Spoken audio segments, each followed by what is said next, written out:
Aujourd'hui, je vais vous présenter 3 plantes d'aquarium parfaites si vous débutez, que vous n'avez pas beaucoup de matériel ou que vous cherchez tout simplement à éviter les problèmes.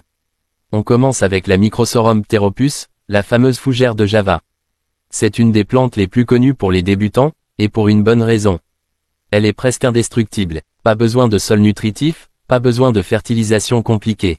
Il suffit de l'attacher sur une racine, une pierre, ou même de la coincer quelque part dans le décor. Avec le temps, ces racines vont s'accrocher toutes seules.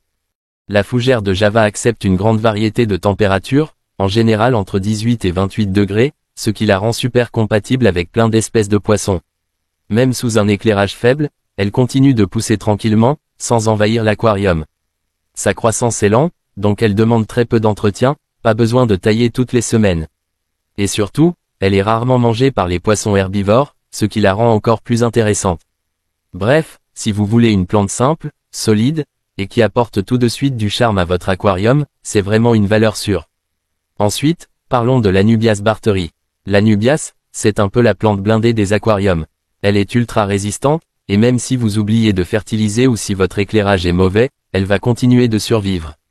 Elle aussi se fixe sur les décors, et pas dans le sol. Attention juste à ne pas enterrer son rhizome, sinon elle risque de pourrir. Mais une fois bien installée, elle est presque increvable. Ses feuilles épaisses la rendent peu appétissante pour la plupart des poissons. Même les cyclidés, qui adorent détruire les plantes, la laissent souvent tranquille. Elle pousse lentement, mais donne un super effet visuel avec ses grandes feuilles vert foncé. C'est aussi une super plante pour créer des cachettes, que ce soit pour des crevettes, des petits poissons ou des alevins. Elle est parfaite dans un aquarium communautaire, ou même dans des bacs spécifiques comme ceux à bêta. Enfin, on termine avec la Ceratophyllum demersum, appelée aussi cératophile. C'est une plante flottante qui peut aussi être plantée, mais la plupart du temps on la laisse libre à la surface.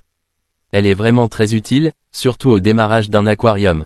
La cératophile pousse extrêmement vite. Elle absorbe rapidement les nitrates et aide donc à limiter l'apparition des algues, ce qui est super pratique quand l'aquarium est jeune et pas encore équilibré. Elle ne demande ni sol nutritif, ni apport de CO2. Même un éclairage de base suffit pour qu'elle pousse très bien.